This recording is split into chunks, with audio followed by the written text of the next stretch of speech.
Hop là, heureux. Salutations, ici Hiro, le mirifique, le sublissime, et je suis même pas en plein écran. C'est n'importe quoi, c'est n'importe quoi. On reprend à la suite de la vidéo précédente sur le personnage de DC, là, de l'album DC au champ, machin truc, où je refais ça. Ça servait absolument à rien. On avait terminé avec Bizarro. Du coup, le suivant, c'est Sinestro. Alors, Sinestro, tu l'as vu normalement dans le film Green Lantern, avec Sinestro. Est-ce que c'est un surnom ou est-ce que c'est son prénom? Je crois que c'est un surnom. Faudra vérifier.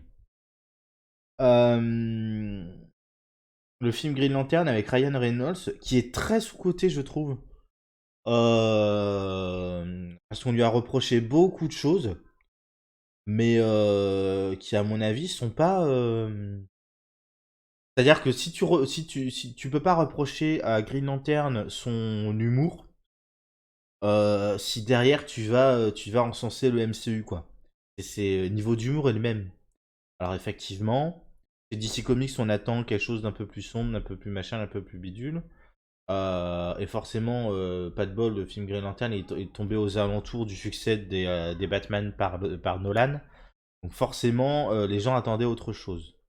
Mais en tant que tel, en tant que film, et même en tant qu'adaptation de Green Lantern, il est plutôt qualitatif, hein.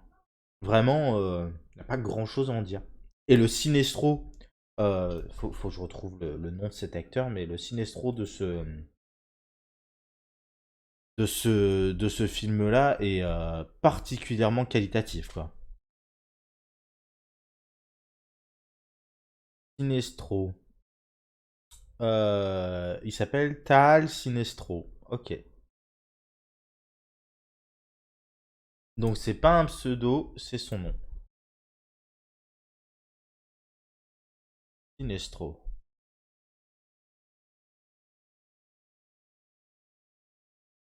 Hop là. Tiens, question débile, de quelle planète il est?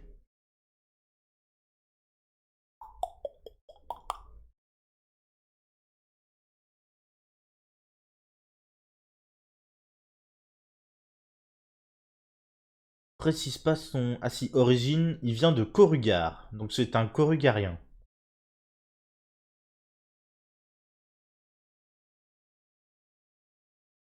Ok.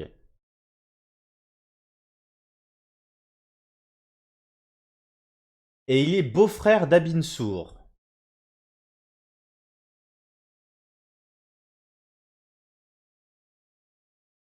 C'est le beau-frère d'Abin Sur. D'accord. Donc beau-frère au sens, il doit avoir une sœur. Ou alors... Non. Ah bah voilà, non, c'est son épouse décédée qui s'appelait Arin Sour. Ok. Ok, d'accord. Et Sinestro a une fille. D'accord. Ça, c'est des trucs que je savais pas. C'est l'un des trucs que j'aime avec l'univers des Green Lantern, que j'aime et qui pose aussi des soucis, c'est le fait qu'on ait plein d'espèces extraterrestres. Et du coup, c'est hyper intéressant à développer, mais, euh, mais à mettre en cohérence avec l'univers DC classique où on reste sur Terre et Batman et puis machin et puis bidule, c'est assez problématique en vrai.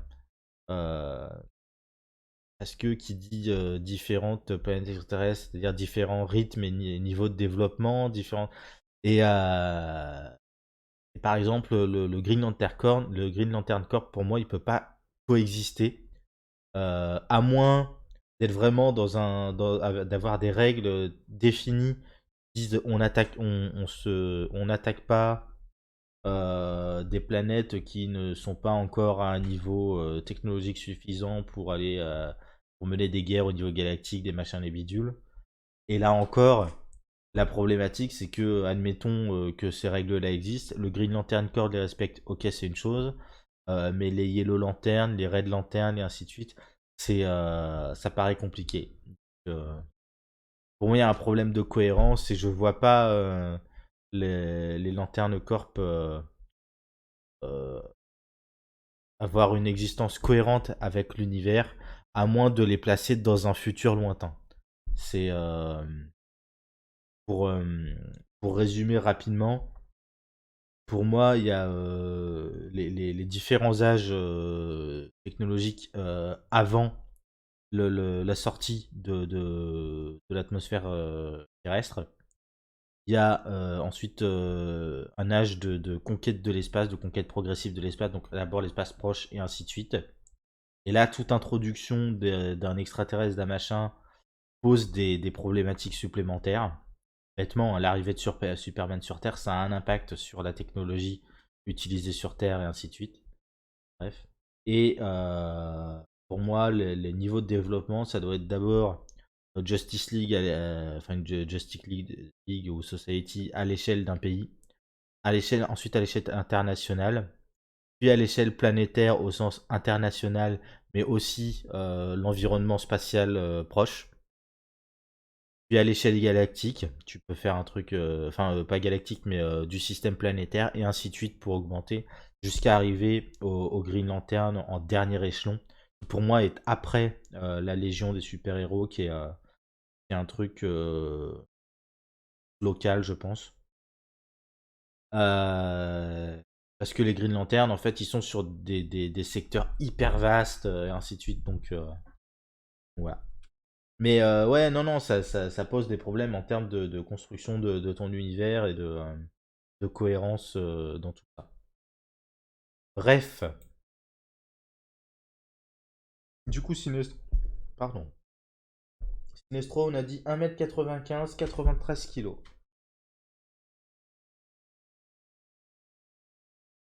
Pareil, j'ai toujours pas la carte, donc... Black Lightning. Euh... Je dis pas de bêtises, c'est Jefferson Pierce. Black Lightning, je recommande vraiment la série. Alors, c'est pas la CW à la base, mais après, ça a été racheté, je crois, ou une connerie comme ça. Qui est une très très bonne série. Alors, il y a tout un background culturel, vraiment culture afro-américaine, euh, des banlieues noires avec un délire un peu Black Lives Matter et compagnie. Donc, je peux comprendre que ça en rebute certains, mais les gens que ça rebute, j'ai envie de leur dire allez vous faire foutre, tout simplement. Euh, Et ouais, non, série assez bien développée. Alors, c'est la CW, donc il y a du drama, un petit peu romance, un peu truc adolescent. Voilà. Mais l'aspect famille est vachement bien montré. C'est une petite série en 3 ou 4 saisons, je crois, qui se tient très bien. T'as pas besoin de connaître tout le reste de l'univers CW. C'est relativement détaché en fait du reste. Et, euh, et ouais, non, non, vraiment, vraiment pas mal. Moi, j'ai vraiment découvert le personnage avec cette série-là. Je connaissais vite fait avant, mais j'ai vraiment découvert dans cette série-là et je la trouve vraiment bonne, cette série. Black Lightning, on a dit, hop là, 1,85, 82 kilos. 1,85, 82. On est vraiment sur des grandes personnes, hein. C'est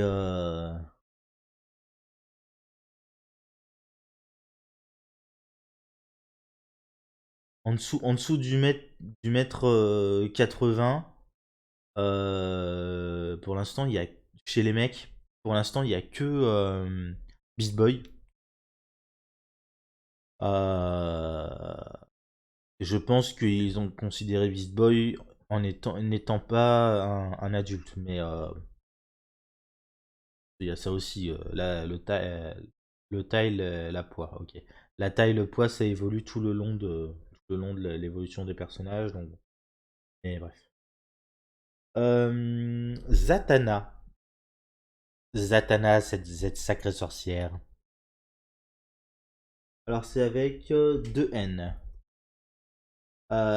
C'est Zatanna Zatara, si je dis pas de bêtises.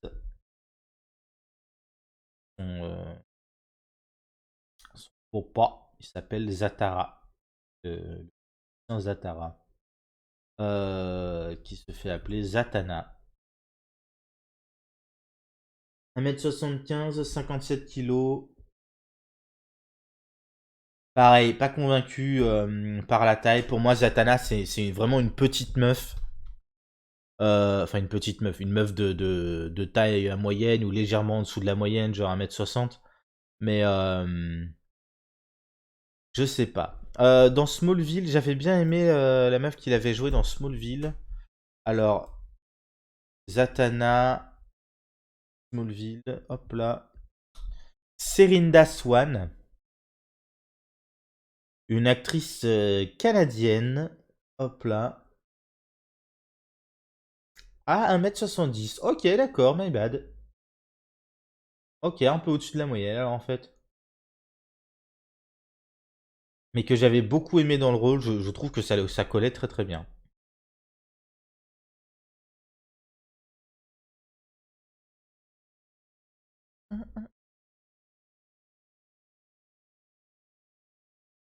Euh...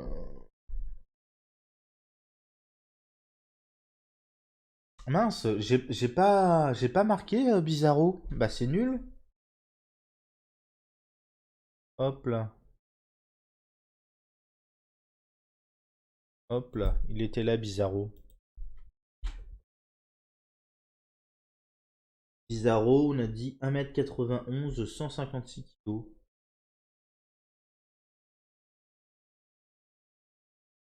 56 kg. Et pour ça, j'ai bugué. Brainiac, on avait dit qu'on savait pas que c'était pas précisé. Hop là. Après, c'est pareil. Brainiac, l'illustration qui montre, c'est Brainiac version robot, machin truc, là, avec juste un cerveau sur un robot, tout ça. Qui correspond pas vraiment à Brainiac, donc l'extraterrestre. Donc, il y a le nom, c'est Vel quelque chose, Vel, je sais plus. Mais, et qui est un colluant.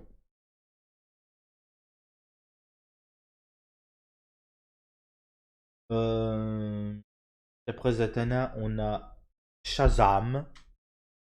Donc on a Billy Batson, Shazam. J'imagine que c'est effectivement 1m88, 97 kg. Et donc c'est les mensurations de Shazam et pas de Billy. Euh, Shazam que j'ai pas, le prochain que j'ai, c'est au... Le pingouin. 1m57, 79 kg.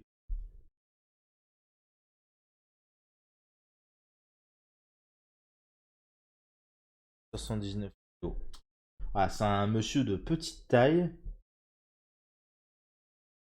et comment on dit, ventripotent, euh, avec un léger embonpoint. 79 kg, poète poète poète. Oswald Cobblepot. Cobblepot avec un T ou deux T, je sais pas. On va en mettre qu'un. Le pingouin. Hop là. Pareil, on se la fera sûrement cette série, un Gotham. Mais le pingouin de Gotham est très très bon en termes de comportement. Euh, il est tout à fait acceptable en termes de pingouin en devenir. Mais pareil, j'ai le pingouin de Team the Batman par comment il s'appelle? Putain, j'ai son nom sur le bout de la langue avec un F. Colin Farrell. Pingouin. Colin Farrell, ok. Le pingouin de The Batman par Colin Farrell est hyper qualitatif en pingouin vieux. C'est le pingouin de Danny DeVito dans les films dans les films Batman de Burton et Schumacher est plutôt pas mal. Mais c'est une version C'est une version alternative, si tu veux, du personnage. Moi, c'est un truc que j'aime bien, notamment avec l'univers de Burton et Schumacher, c'est que t'es vraiment dans un délire que j'appelle de freak show, de foire aux monstres. Et c'est dans ce délire-là de foire aux monstres que la Catwoman de Burton fonctionne, enfin, ouais, que de Burton fonctionne, que le pingouin de Burton fonctionne, et ainsi de suite. Mais vraiment, et c'est là que tu vois aussi la diversité en termes d'univers narratif. Parce que si tu compares au personnage de l'univers de Nolan, par exemple, bah, bêtement, le Joker de Nolan et le Joker de Burton, tu sens la différence de registre, tu sens c'est vraiment... c'est appréciable en fait d'avoir de la diversité aussi comme ça par rapport à un même personnage qui soit joué différemment selon l'univers dans lequel il évolue. Ou le pingouin, le pingouin, le pingouin. Papa pingouin, le papa pingouin, le papa, le papa, le papa pingouin, le papa pingouin s'ennuie sur sa banquise. Ensuite, The Riddler, l'homme mystère ou le Sphinx.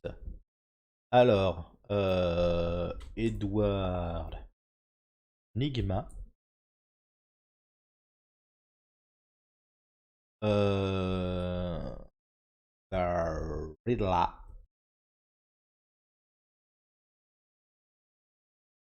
le Sphinx, l'homme mystère.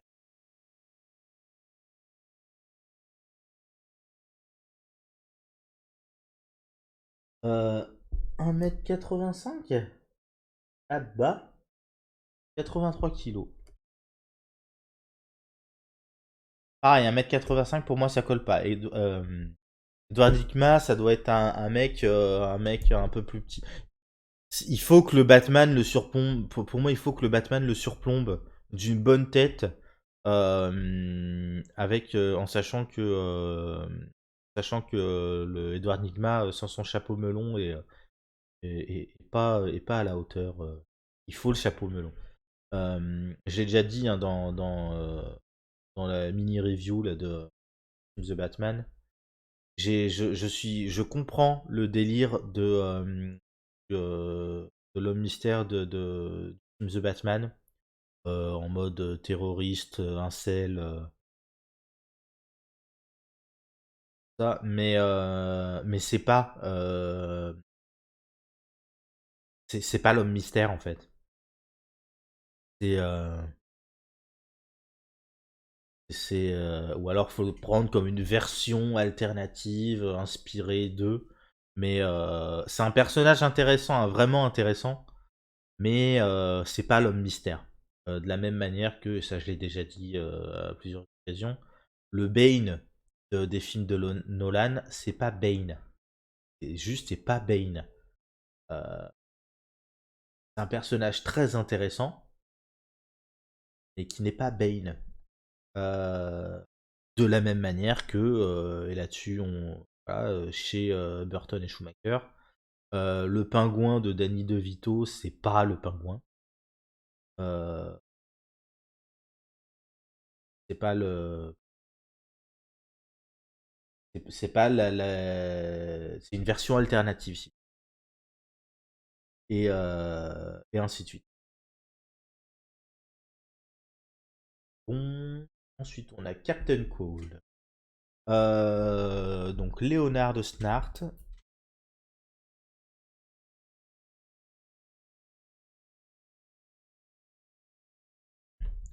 Captain Cold. Donc, qu'on voit beaucoup dans la série The Flash de la CW, joué par. Merde, comment il s'appelle? J'ai oublié son nom. Le mec de Prison Break. Ah, faut que je retrouve son nom, c'est pas possible ça. Captain Cold W.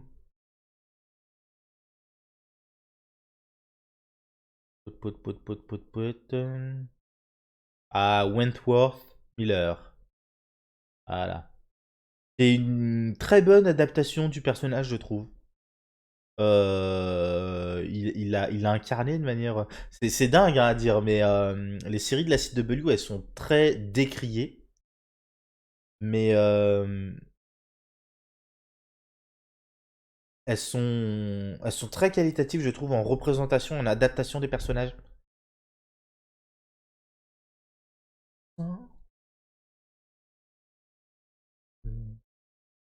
Can I be filled with fire and smoke?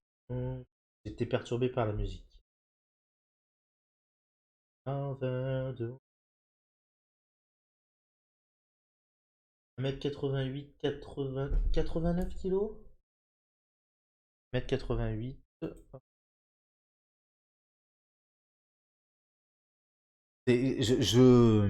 J'ai du mal à comprendre hein, tous ces poids-là.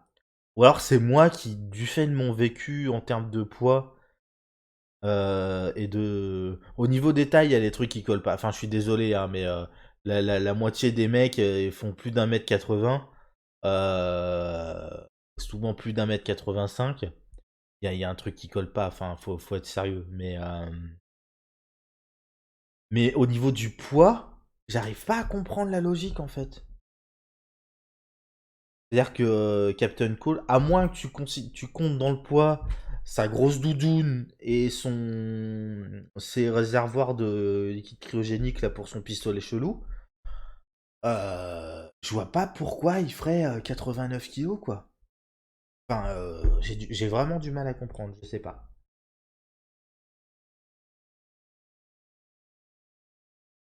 Robin. Alors là, Robin, j'imagine que c'est Dick Grayson.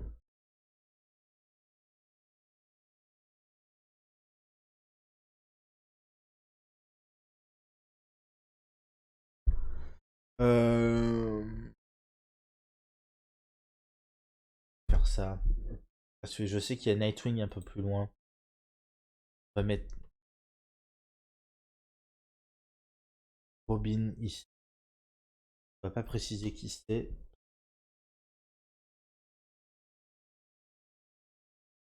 1m60. 54 kilos. Ok. Je regarde.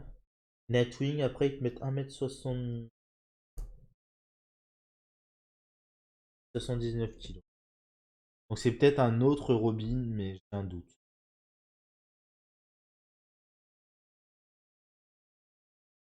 Ah, Hawkman. Hawkman, j'ai. Hawkman, 1m85. Attends, on va vérifier sur la carte directement. Là. Ce sera plus simple, plus lisible. 1m85, 88 kilos. Euh, Alors c'est compliqué. Il y a Carter. Non. Il y a Carter Hall. Il y a Qatar Hall. Et il y a le prince Khufu.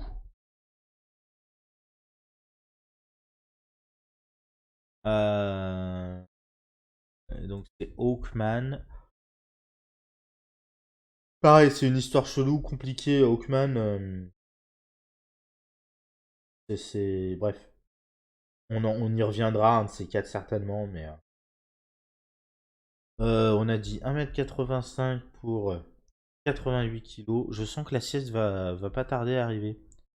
Et Hawkman, on a comme description originaire de la planète Tanagar. Alors ça, tu vois, originaire de la planète Tanagar, ça serait plutôt Qatar Hall que les deux autres.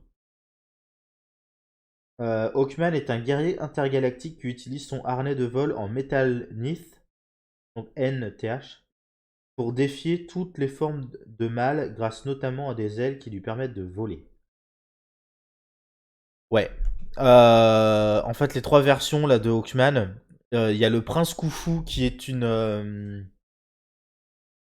qui est un, comment on dit, un ancien prince d'Égypte, tout ça. Il y a une histoire de météorite qui est tombée dans la région. Et météorite, il y a un poignard qui a été fait avec le métal de cette météorite, le fameux métal Nith.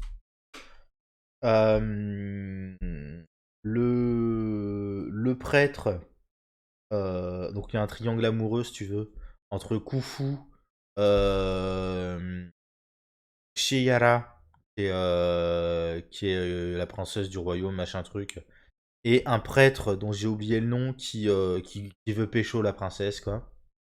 Et parce qu'il est pas content, il va tuer Khufu avec la dague en métal extraterrestre.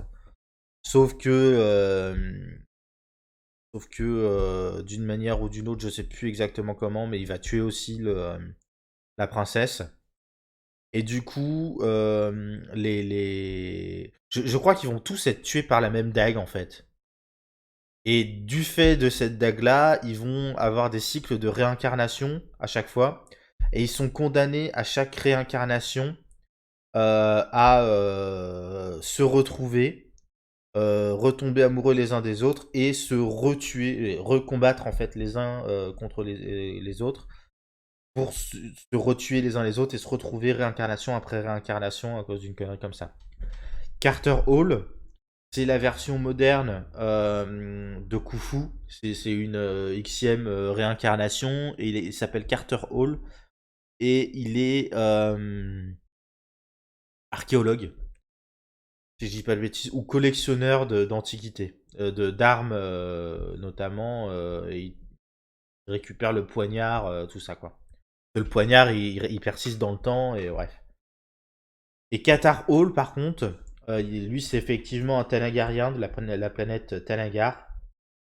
Et lui, c'est plus un flic de l'espace. Donc pareil, avec une Hawk Girl, enfin il a une copine, quoi, c'est son binôme de flic de l'espace. Et je sais plus comment c'est arrivé, mais il s'écrase sur Terre, et puis voilà, bref. Euh, Tanagar, qui d'ailleurs, si je dis pas de bêtises, est un empire expansionniste. Mais il y en a plusieurs des empires comme ça, à tendance expansionniste. Mais bon, bref. On a noté ça. On va terminer avec le dernier de la page. On va faire ça. Ah, ben putain. Plastic Man. Hop là. Et c'est pas une blague. Comment il s'appelle? Ah, Patrick. O'Brien.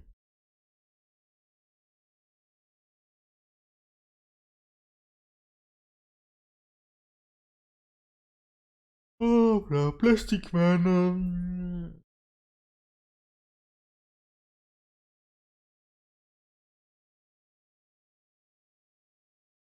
On n'a pas sa taille.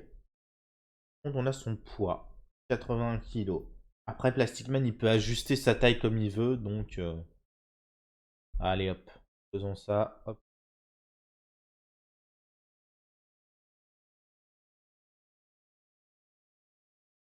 Et donc, on va se lire vite fait la description. Lors d'un cambriolage qui a mal tourné, parce que oui, Plastic Man à la base c'est un entre guillemets un vilain, c'est un cambrioleur. Ah bah merde, j'ai fermé la page. Quel gros nul. Bon, on va finir comme ça de toute façon.